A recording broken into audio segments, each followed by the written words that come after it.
All right, this is a simple guide on how to replace the carburetor on your Poulan P3314 chainsaw. It's actually very, very simple. Here's some tools you're gonna need. You're gonna need a 1/4-inch ratchet that has a 5/16 socket, preferably with a extension.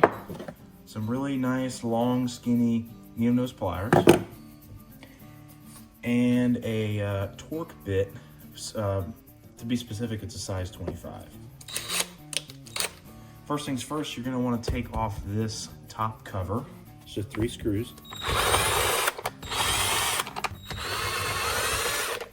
All right, and then make sure you pull your chain brake all the way forward, and then you could just pop this end out. And then it pulls right out with a little bit of persuasion, and there we go. And then mine just flew off, but this is the air filter cover and air filter. It goes on right there. So you can set that aside. Now, here's your carburetor. It's underneath this air filter cover here, or the air filter housing. So you're just gonna need that ratchet. Take off these 2 nuts. All right, there we go. Then you're gonna need that torque bit one more time to take off that last screw there. And you're going to want to pull this off.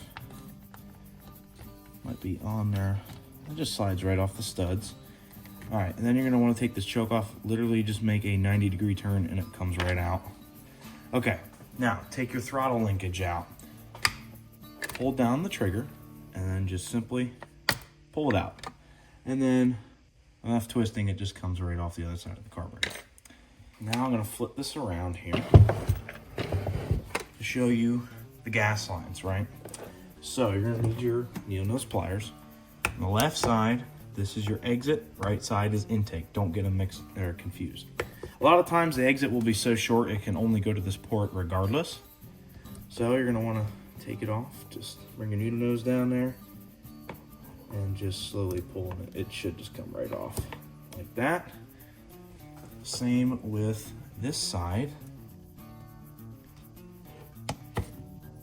And there we go. Now you might have gas pouring out of this gas line. If you do, make sure you're taking proper safety precautions like ventilation and stuff like that. All right, now your carburetor will just slip right off these studs. There you go. Here's your carburetor. Just came right off, just like that.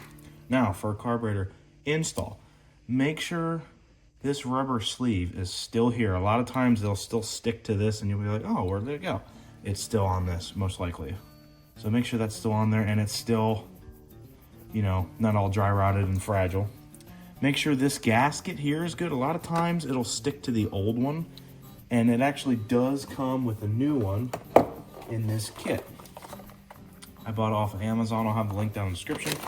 Comes with all this nice stuff: air filter, fuel line, spark plug, primer bulb, stuff like that.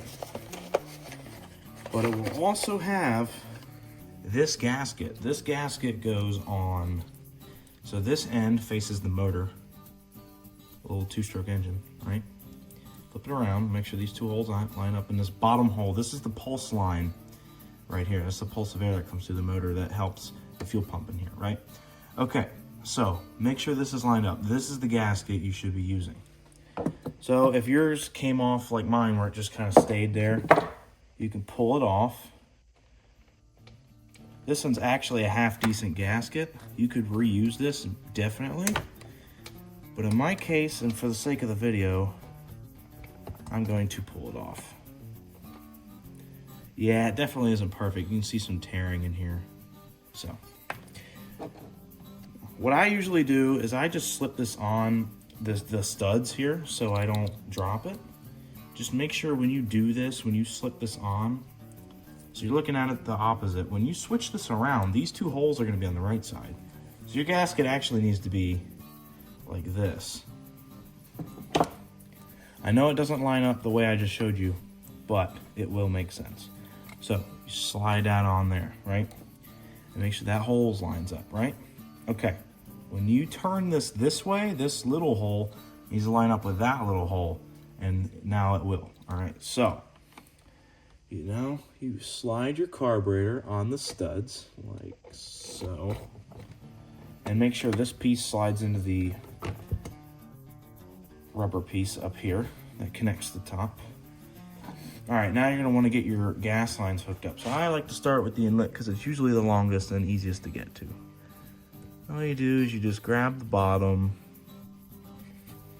and then just slide it on.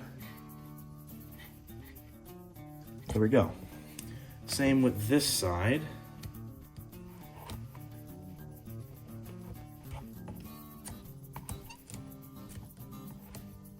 This side's a little more difficult, but it just takes a little persuasion. There we go.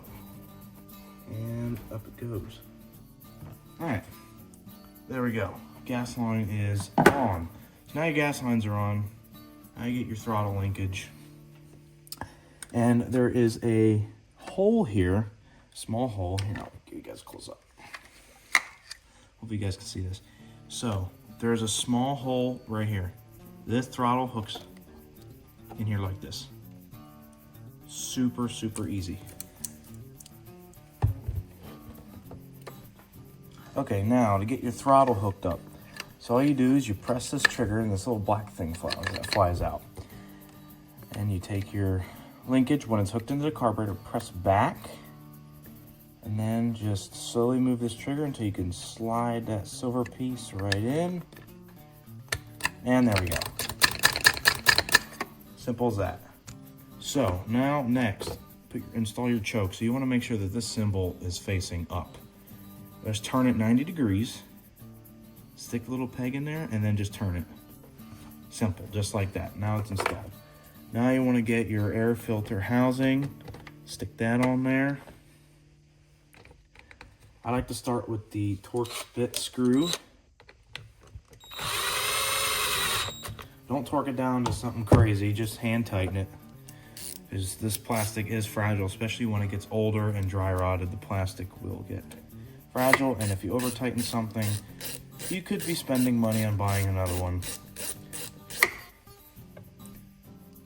And we just put our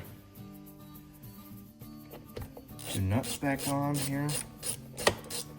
Again, just snug these down. They don't need to be super, super tight, you know.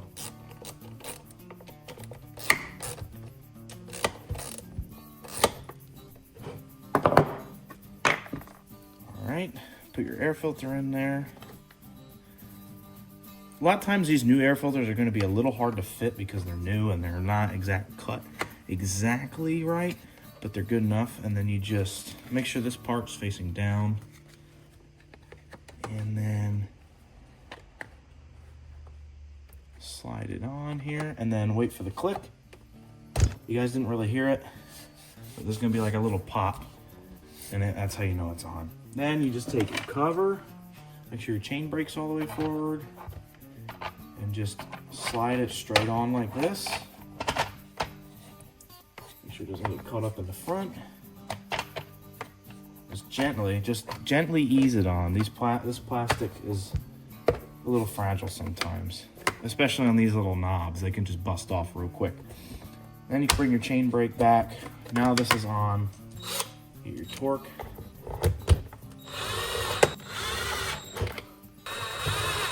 And there we go. Just tighten it down. And there you go. You're done. It's that simple. And also make sure that this stop button still clears and your choke still clicks out. There you go. That simple. And then what you can do is just press the primer and make sure your primer works. Which, oh, yeah, there it goes. Fills right up. Perfect. And there you go. You're done. That's how easy it is. The next clip is going to be this thing running, and then that's going to be the end of the video. Thank you guys for watching. Appreciate it. Hope I helped somebody out. See you guys next time. Here you go.